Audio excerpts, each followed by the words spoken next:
Reginald Shaw. Alexander used to be his private background. I thought he'd be Russian or something like that. He surrounds himself with Russians, but he's as English as Alex and I. Now he owns most of the casinos, brothels from here to Novosibirsk. Once he bragged to Alexander that he had every man killed his wife herself before she met him. We found out how many there had been. There you are.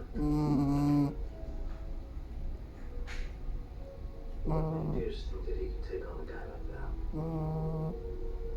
It's just who he is.